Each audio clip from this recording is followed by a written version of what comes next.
5, 4, 3, 2, 1. Good. Okay. Hey Phil, just before we get started again, if is 5-2 pushing it for you, or would it be better to finish earlier if that makes sense? Like, what would make you super comfortable in terms of getting to your flight on time? 10-2 would be the best. Perfect. Okay, I'll make sure that happens. Great. I'm going to ask that question once more, okay? Just because, it was just that last question, right, where we had the cut.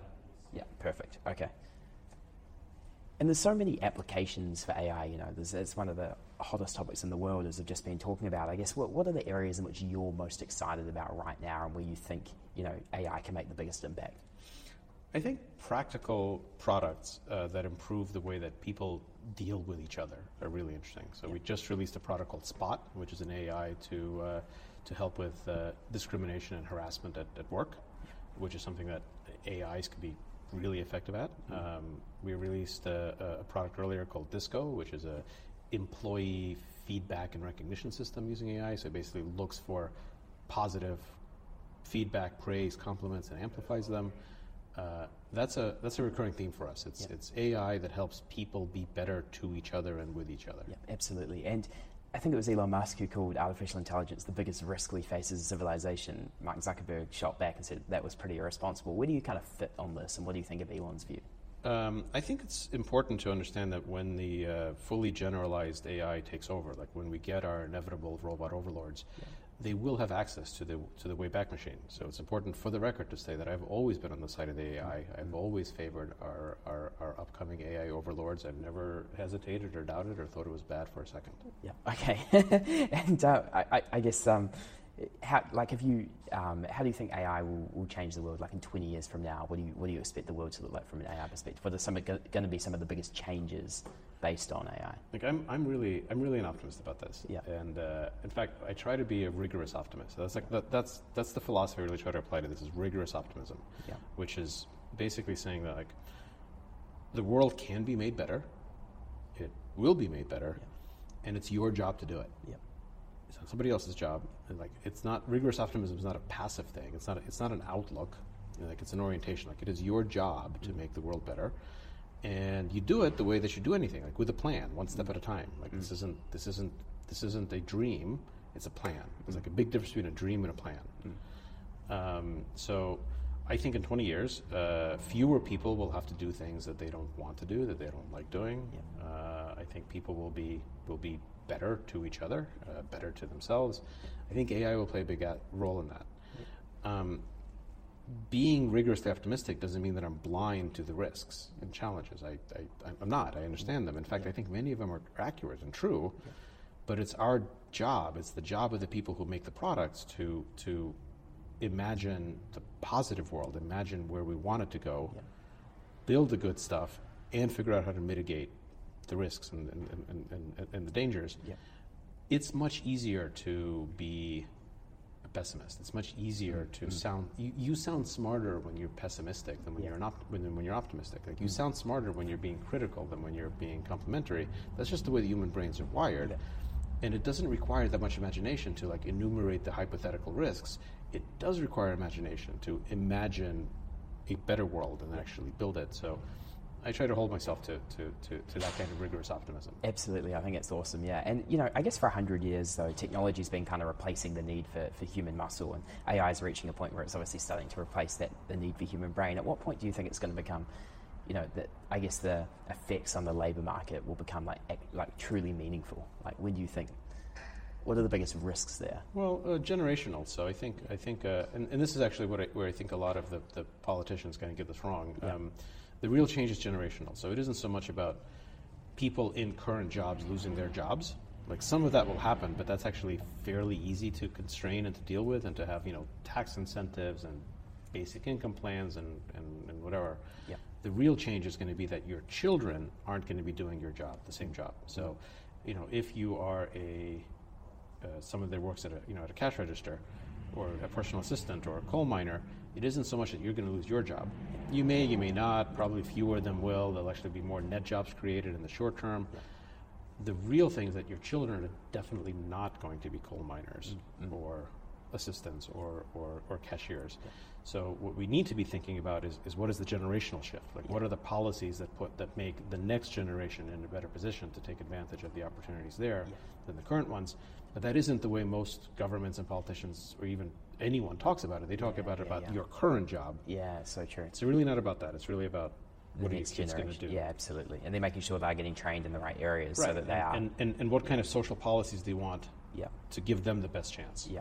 Yeah, we just had a quick off-camera chat about kind of the 10-year cycle. And just before we head into the next section, just for the viewers, you mentioned kind of .com followed by mobile, followed by AI. What do you think's the one in the next 10 years? It's probably something around gene editing and gene sequencing.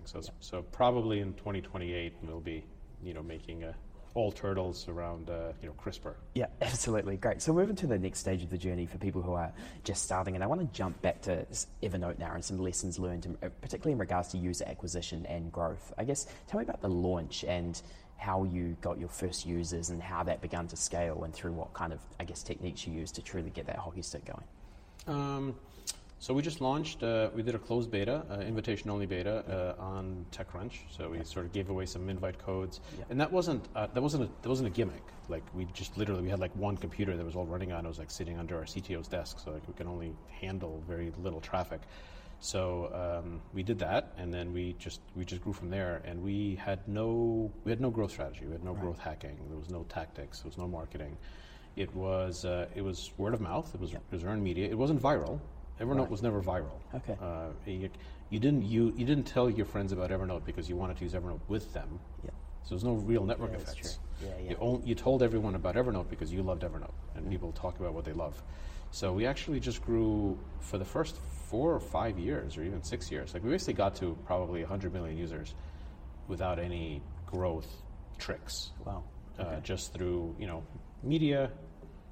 So we did, PR, we spoke to the customers well, we tried to get them to talk about Evernote because they loved it, and we try to make that better and better and better. Yeah, awesome. What advice do you give entrepreneurs today when they're launching these new products about, getting their very first users, getting people on it, giving feedback, testing it? I mean, those are like 10 really different questions. Yeah, true. I guess it depends so much on what kind of company you're building, right? It's really hard to generalize. Yeah, exactly. I guess one thing I would say is tricks. Like, I don't like tricks. Tricks usually don't work. So I would not think about growth hacking, about like different techniques. I would think about making a great product first and foremost. And that sounds trite, but like I talk to so many people who focus on like being able to growth hacks and being able to like trick things like way earlier than they should. Yeah. So it's like make a great product. And then part of that is understanding who's the great for. Like having a sharp point of empathy. Like where is your point of empathy as a product, as a company? Like whose side are you on? Being really crystal clear about that. Driving away all conflicts of interest. That's an important part of making the product great. Yeah. And then user feedback is another huge source of problems. Lots of startups go wrong by talking to customers too soon or like taking the wrong advice. Yeah. So I'd say at the beginning, it isn't your customer's job, or it's certainly not your prospective customer's job to define the product. They'll never do that. It's your job to do it. That's the job of the founders, of your designers, of your product people, of your engineers. And your customers aren't going to tell you what to build, ever. So user feedback, early on, the only customer interviews that you should be doing are to figure out what are the sharply articulated pain points. Like, can you get people to explain where does it hurt? And then usually the way that people are trained to do that is they tell you where it hurts, but they say it in a way that gives like suggestions for how to like fix the pain. But I would say those suggestions are useless. Like knowing where the pain is important. How they think that pain ought to be treated is like random nonsense for the most part. So talk to customers to understand where the pain is, and then you figure out what the solution is. And build it. That's great advice, And coming back to the user growth, I just want to read some numbers out here for the viewers. It took, I believe, 446 days to get to the first million, and then less than half a year to get to the next million, and then only 52 days to go from 5 million to 6 million. So the growth between those numbers obviously becoming shorter and shorter. Today, over 220 million people, 60,000 odd people signing up each day. The latest numbers I've got, they may be different now, but you know, you mentioned for the first few years user acquisition was kind of word of mouth. How did that change? Like, and by the time you left, what were you finding to be the most effective, efficient, profitable way to get users on the platform? Well, word of mouth, by the time I left, word of mouth was still I would say organic growth was still the most effective. Yeah. And so that was word of mouth primarily. The second thing that worked really well for us, but it's hard to give this as generalized Yeah, it's product advice, specific, of course, yeah. is like, because it's a timing issue. Yeah. We got a ton of like free marketing and like distribution from all of the platforms because we always like tried really hard to be on every new app store for every new device on the day it came out, and we tried to be like the default product in our category. Right. So for iPhone, iPad, Android, BlackBerry, like every time anyone launched anything, like we were right there. Yeah. And so we built custom dedicated native versions for all devices. We spent far more money in engineering than we would have had we just been building web apps or something. And our explicit strategy was we want to be the showcase thing on every type of device and app. And that definitely worked. That definitely got us hundreds of millions of dollars of like free marketing. Okay. Like we would be, you know, Apple would make like giant posters for, you know, the new iPhone 4, and like there'd be a giant Evernote logo on it. Okay. Because we were one of the essential things, and we always supported the new stuff when they wanted us to support the new stuff. So like we always tried to like ride on to piggyback to go along with these like massive waves of new device launches. Okay. That's really slowed down. So I don't know if that strategy works anymore. But Right. Is it on the watch? it was on the absolutely on day one. Okay. Yeah, on Wow. all of them, Awesome. on every device on day one. Okay. Yeah. Like we started.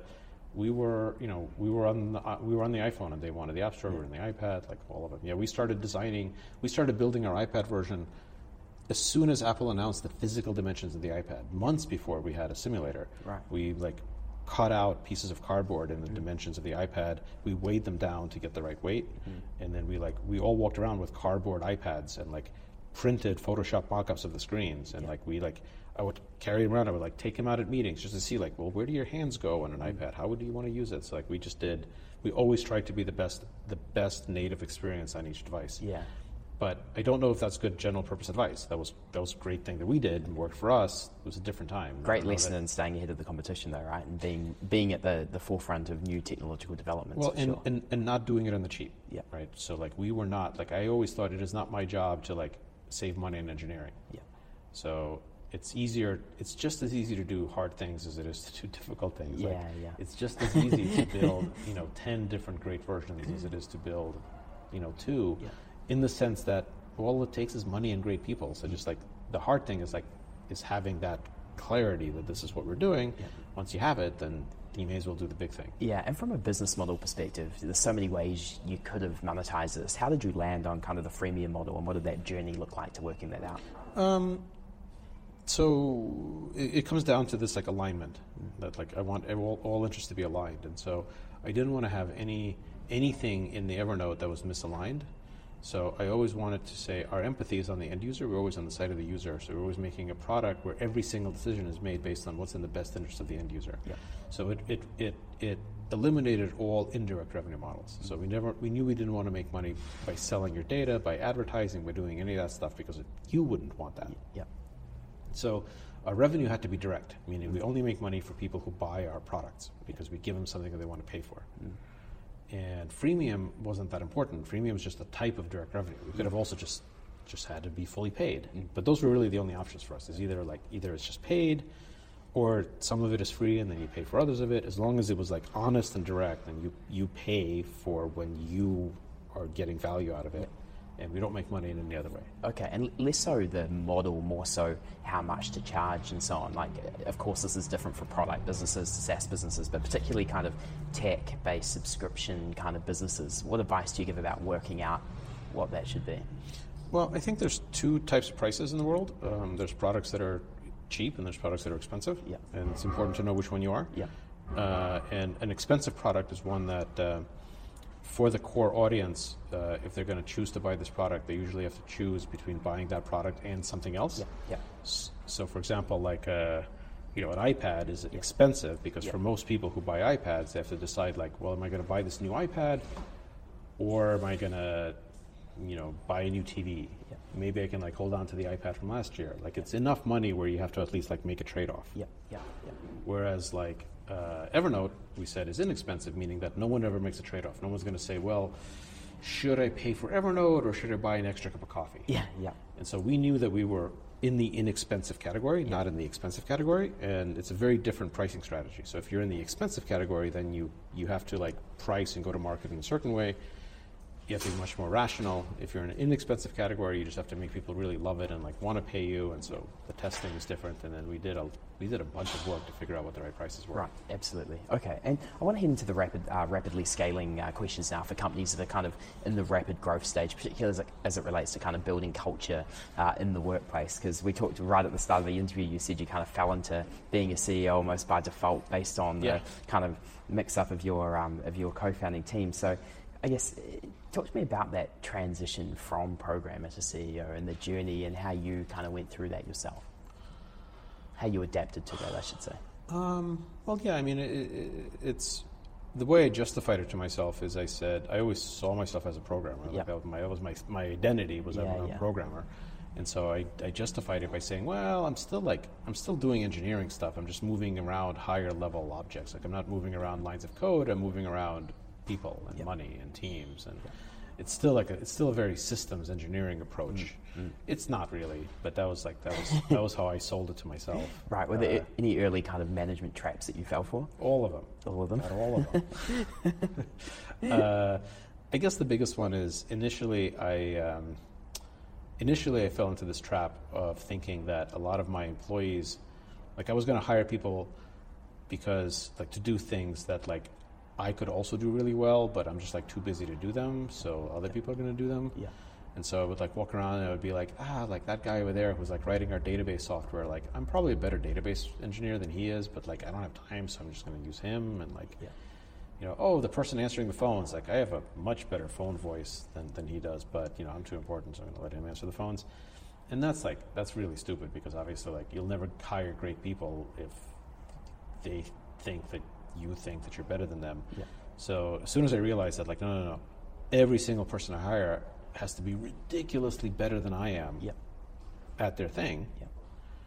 That changed everything because now it's everyone I hire, I know they're much better than I am. And so that's the only way that I can avoid micromanaging is because for any given problem, I know that the person working on the problem is ridiculously better than I am at it. So like, I'm only going to like screw it up if I try to muddle. So it was actually like forcing myself to only hire people that I felt kind of threatened by, that were like dramatically better than I am, is the only thing that kind of gave me the mental freedom to actually scale this. That's great advice. Yeah, and I think probably one of, if not the most important, certainly one of the most important jobs of any CEO is inspiring the team towards a common vision. What did you learn about getting people kind of inspired and all on the same bus and on the same journey towards the vision that you had?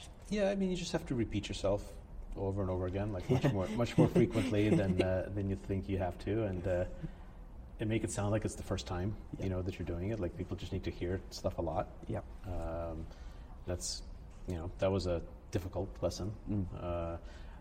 Part of it is Esther Dyson, who was one of my board members at Evernote, said this really important thing to me. She said, the job of the CEO is to be like a risk sponge. Your job is to like absorb all the risk from the team so that they don't have to worry about it and they don't have to be distracted by the risk and they can focus on building the thing, and like you're just sort of absorbing all the bad stuff. Yeah. That's a very good model. So I definitely see myself in many cases like I'm the drama sponge, I'm the risk sponge. I'm trying to like absorb that stuff, let people focus. And that's not universal because there are definitely very successful CEOs who were definitely not the drama sponge. They were like the drama source. So some CEOs are very successful because they're the ones that actually like break things, and then it's up to everyone else to fix them. Yeah. I guess it depends on the team that you hire. That's my style. I try to be more of the kind of sponge than the source of this stuff. Yeah. And as the company grew in kind of headcount over the years, how did you keep it agile and sort of working like a startup? Coming back to the 100-year startup thing, particularly from an internal perspective, how did you keep it working that way? Well, and we did for a while, but then it stopped being that way, which is kind of when I realized, I'm not enjoying it, therefore I'm not good at it. Right. Because I think it's a very different skill for like, how do you keep a 10,000 company agile? Like, boy, that is a different skill. And there's people who are great at it, but it wasn't me. Yeah. In the beginning, the important thing was I thought when does a company stop being a startup and become something worse? Yeah. And I thought, okay, it's when there's like somebody and they're doing something and they don't know why they're doing it. It's just like they think it's kind of stupid, but they do it because that's the way that we do things. Like that's what we're told. And so I try to make sure that like this was an intolerable condition. We would like tell people like if you're ever like not sure why you're doing something, like that must never be tolerated. That must set up like an alert, like set a red flag. And whenever you feel like, why am I doing this? It's like totally unacceptable. You must never feel that. As soon as you feel it, you have to like find out why we're doing it. Yeah. You don't have to agree with it, but you have to understand it. And I think in most companies that feel like they're not agile, like they're big companies, you talk to like a lot of people and they're just like, like this is what we do. Yeah.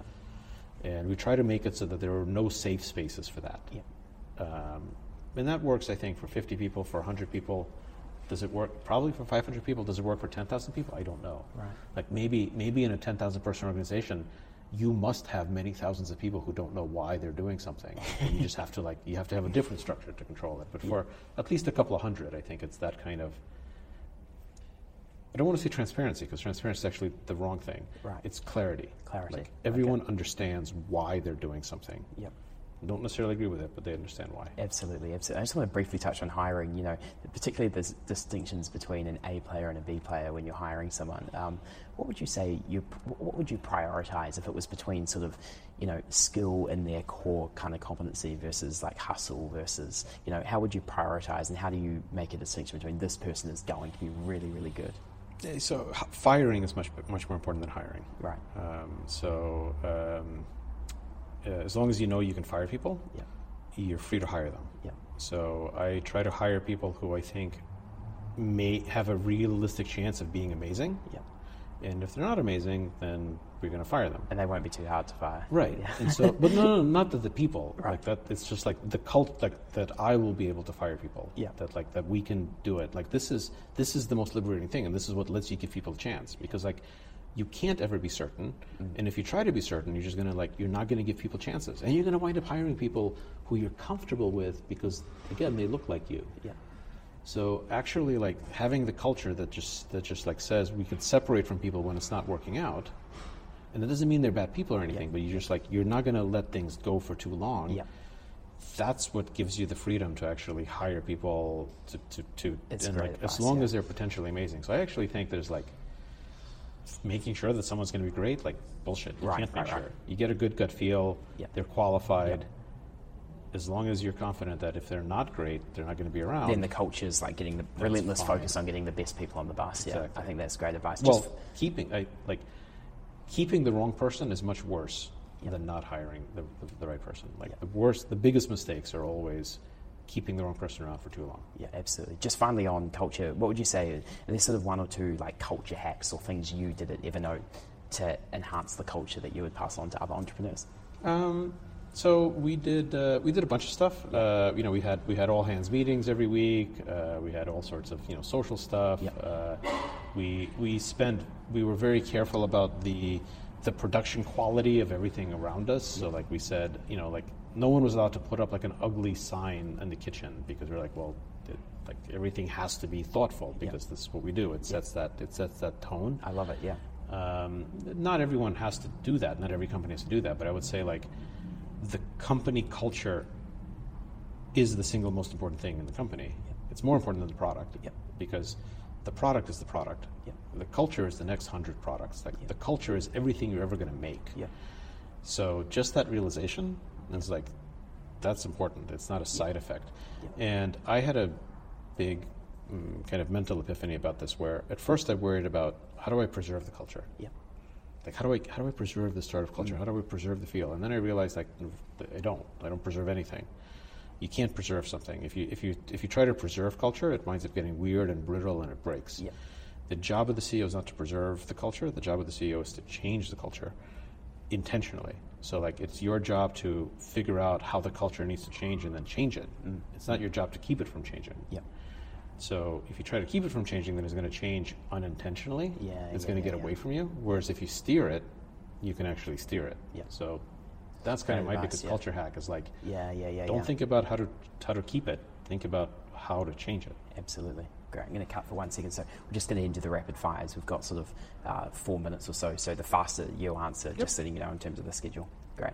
But we can always finish if we need to earlier. Perfect. Good, Yuki? Great. Cool. So we'll just head into the rapid fire questions to finish off now.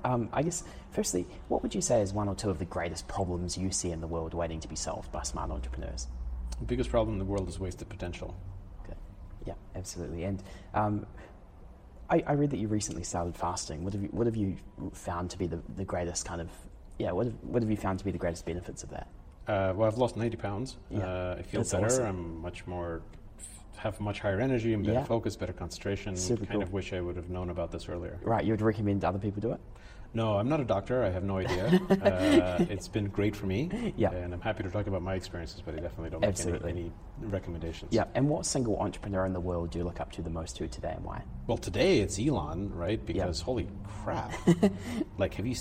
I've been going around. I'm sure it's going to get old, but I've been going around showing people the video of the Falcon Heavy boosters landing again. Yeah. I got this from one of our co-founders here, who's doing the same thing with his team, and I've been going around showing people these videos and saying like, I never want to hear about how what we're working on is hard again. Yeah.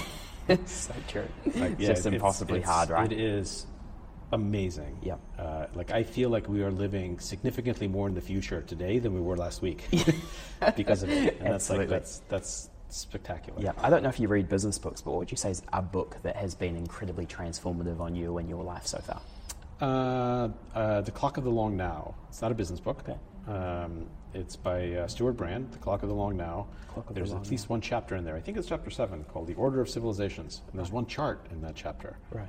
that basically explains everything about how the world works. So, yeah. Okay, Best awesome. book ever. And if you were 18 years old today, getting started with a burning desire to start your first business, would you go to college and learn, or would you get straight into it out of high school without going to college? I guess it depending on, how much time and money I had. Yeah. If I had the money and the opportunity to do it, I'd probably go to college. It'd probably be a pretty good experience. But I also, if I didn't have the money and the opportunity, I probably wouldn't worry about it too much. I would not think of that as like a thing that was going to stop me. Absolutely. What do you reckon the 16-year-old boy you were would think of the man you've become today? When I compare like the life that I actually lead to the life I thought I would when I was like 8 or like 16, Yeah. my actual life now is better on every possible dimension that I could have imagined, except for one. I have one crushing disappointment, which is that I'm still on Earth. It's total bullshit that I'm 46 years old And you're still on Earth. and I'm still on Earth. Yeah.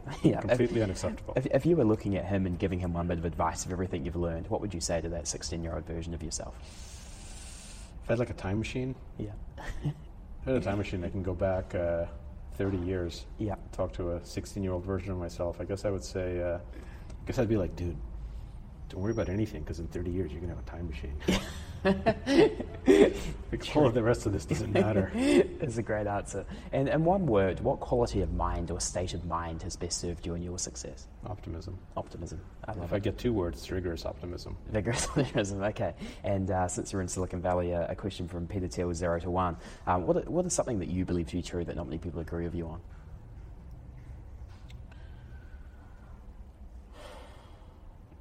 Wow. I mean, so many things.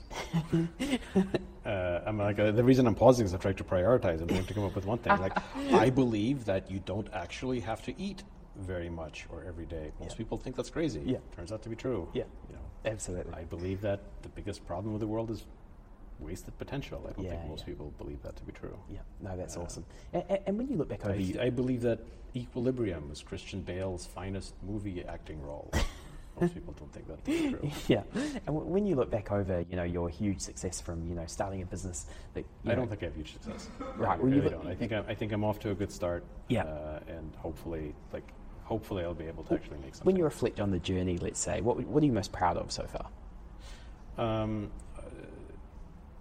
The thing that I'm most proud of right now, the thing that's most satisfying is that so many of the people that I worked with at Evernote and in my previous companies have chosen to come with me on this adventure again.